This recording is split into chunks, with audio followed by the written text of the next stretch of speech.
Hello everyone, welcome to Biosomes. आज हम बात करने वाले हैं माइक्रोबियल स्टेरिलाइजेशन के बारे में कि क्या होता है स्टेरिलाइजेशन, कौन कौन सी मेथड होती है स्टेरिलाइजेशन की और कैसे इनका यूज़ किया जाता है। तो चलिए शुरू करते हैं। सबसे पहले हम बात करते हैं कि माइक्रोबियल स्टेरिलाइजेशन क्या होता है। स्टेरिलाइजेशन का मतलब होता है रिमूवल ऑफ कंटामिनेशन, यानी कि अनवांटेड सब्सटेंस का रिमूवल करना ही स्टेरिलाइजेशन कहलाता है। वैसे स्टेरिलाइजेशन का प्रॉपर मतलब होता है किसी की पावर एफिशिएंसी को कम कर देना, जिसके कारण वह रिप्रोड्यूस ना कर पाए, यानी उसकी रिप्रोडक्शन कैपेसिटी को एंड कर देना, ख़त्म कर देना स्टेरिलाइजेशन कहलाता है।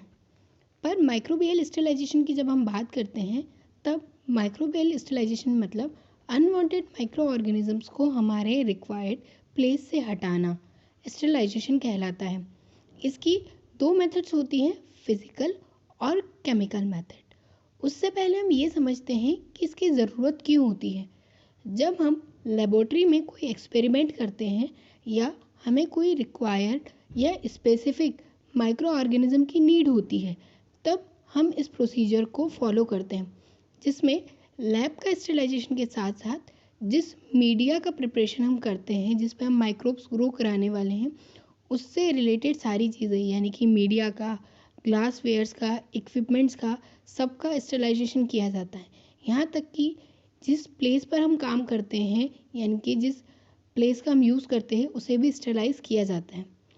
साथ ही कुछ स्टेरिलाइजेशन की ऐसी मेथड्स है जिनको घर में भी यूज़ किया जाता है माइक्रोबियल कंटामिनेशन को दूर करने के लिए, क्योंकि हर एक माइक्रो ऑर्गेनिज्म बेनिफिशियल भी नहीं होता और हर एक माइक्रो ऑर्गेनिज्म हार्मफुल भी नहीं होता है। स्टेरिलाइजेशन करने की दो मेथड्स होती हैं, एक होती है फिजिकल मेथड और दूसरी होती है केमिकल मेथड। फिजिकल मेथड, इसमें कुछ इक्विपमेंट और इंस्ट्रूमेंट्स का यूज़ किया जाता है, उनके द्वारा ही स्टेरिलाइजेशन की प्रोसेस कराई जाती है। इसके अंतर्गत भी कुछ मेथड्स आती है जैसे हीट, फिल्ट्रेशन, रेडिएशन और यूवी लाइट। हीट में भी दो प्रकार होते हैं, एक होता है ड्राई हीट और दूसरा होता है मॉइस्ट हीट। वहीं केमिकल मेथड्स में alcohol, aldehyde, phenol, enzyme, antibiotics, इनका यूज़ किया जाता है और इनके द्वारा स्टेरिलाइजेशन की प्रोसेस को कंप्लीट कराया जाता है। फिजिकल मेथड, इसमें हम सबसे पहले हीट की बात करते हैं। हीट में भी दो टाइप की हीट से स्टेरिलाइजेशन किया जाता है, एक होती है ड्राई हीट और दूसरी होती है मॉइस्ट हीट। इसमें जो इंस्ट्रूमेंट्स यूज़ किए जाते हैं, ड्राई हीट में हॉट एयर अवन का यूज़ किया जाता है, जिसका टेम्परेचर 100 डिग्री सेल्सियस से ज़्यादा होता है। इसमें अधिकतर इक्विपमेंट्स का और ग्लास वेयर का ही स्टेरिलाइजेशन किया जाता है, क्योंकि इनमें वेपर्स का बनना नहीं हो पाता। वहीं मॉइस्ट हीट में जो इंस्ट्रूमेंट यूज़ किया जाता है उसे ऑटोक्लेव कहते हैं, और ये ऑटोक्लेव स्टीम अंडर प्रेशर इस प्रिंसिपल पर काम करता है। इसका टेम्परेचर 121 डिग्री सेल्सियस तक होता है और प्रेशर 15 IPS होता है। 121 डिग्री सेल्सियस टेम्परेचर ये स्टीम के थ्रू बनता है, और इसलिए क्योंकि कुछ माइक्रो ऑर्गेनिज्म जो होते हैं वो स्पोर फॉर्म करते हैं, और माइक्रोबियल स्पोर हीट रेजिस्टेंट होते हैं। ये लगभग 120 डिग्री सेल्सियस तक के टेम्परेचर को भी टॉलरेट कर लेते हैं। इसलिए स्टीम से 121 डिग्री सेल्सियस तक टेम्परेचर को राइज किया जाता है, जिससे माइक्रोबियल स्पोर भी किल हो जाए और जो भी हमने मीडिया, कल्चर या सैंपल रखा है वो पूरी तरह से स्टेरिलाइज हो जाए।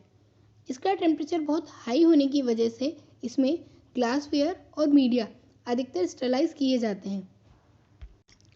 वहीं हॉट एयर ओवन में टेम्परेचर केवल ड्राई फॉर्म में होता है, मॉइस्चर का कोई भी कंटेंट नहीं होता, तो इसमें मीडिया को स्टेरिलाइज करना टफ हो जाता है, क्योंकि ये पूरी तरह से उसे ड्राई कर देगा और मीडिया सूख जाएगा।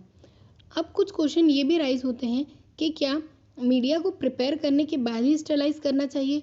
तो जी हाँ, मीडिया को प्रिपेयर करने के बाद ही स्टेरिलाइज करना चाहिए, क्योंकि पाउडर फॉर्म में यदि स्टरलाइज किया जाएगा तो जब भी उसका यूज़ होगा वो वापस कंटामिनेट हो जाएगा। एक फिजिकल मेथड होती है फ्लेमिंग।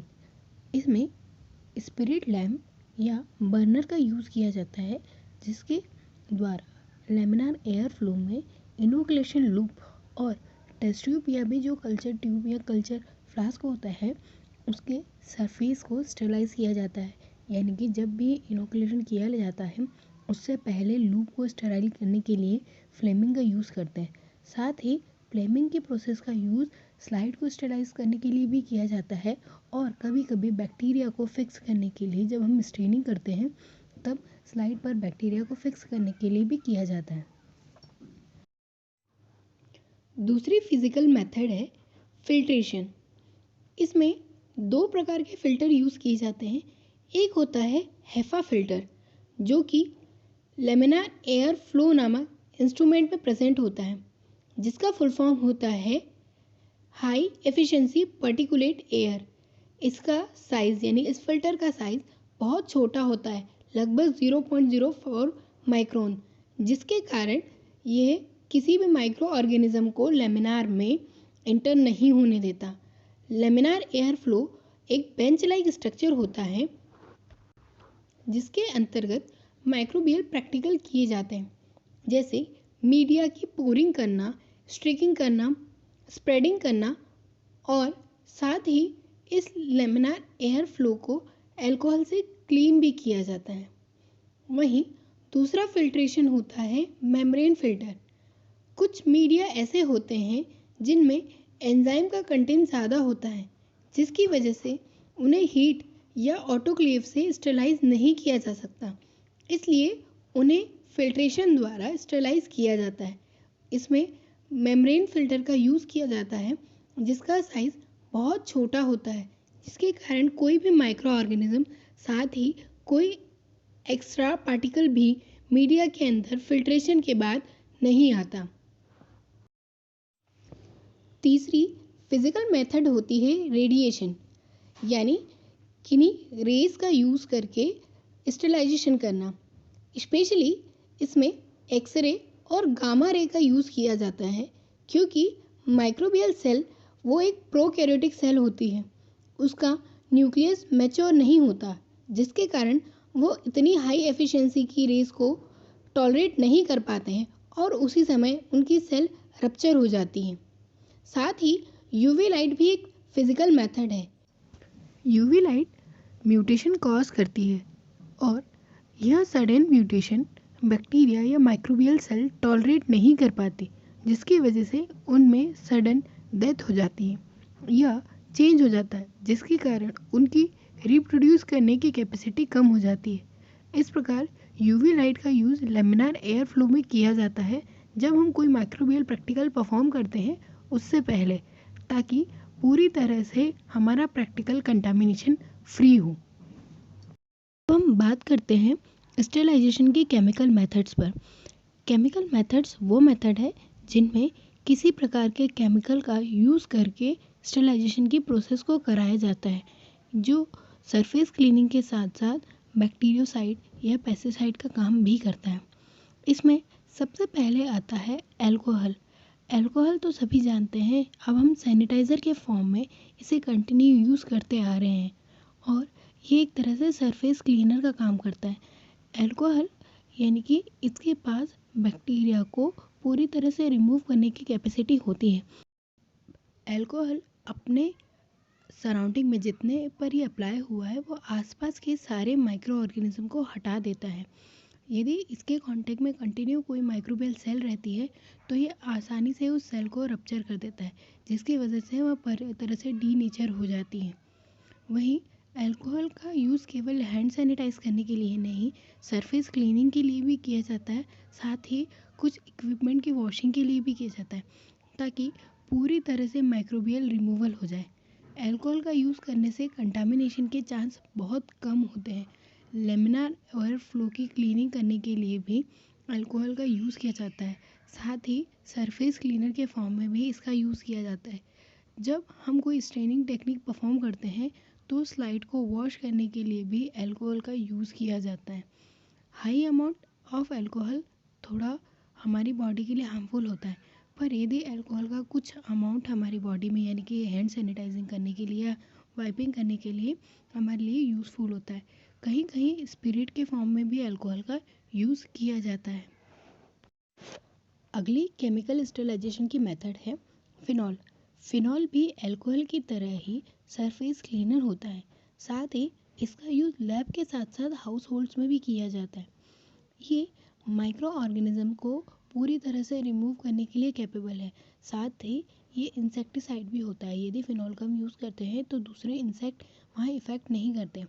ये डायरेक्ट सेल में एंटर करके सेल को रप्चर करने की कैपेसिटी रखता है, जिसकी वजह से इसका यूज़ कम अमाउंट में भी किया जाता है। फिनॉल अपने आसपास के सारे माइक्रो ऑर्गेनिज्म को रिमूव करता है। साथ साथ जितने एरिया में इसका यूज़ हुआ है वहाँ पर कोई इंसेक्ट भी इफ़ेक्टिव नहीं होते। साथ ही इसकी फ्रेगरेंस इतनी स्पंजिएंट होती है जिसकी वजह से भी कोई माइक्रो ऑर्गेनिज्म या इंसेक्ट इंटर नहीं कर पाते हैं। डिटर्जेंट या सर्फेक्टेंट्स, ये भी एक ऐसे केमिकल्स होते हैं जो कि सेल के अंदर जाकर सेल को रप्चर करते हैं।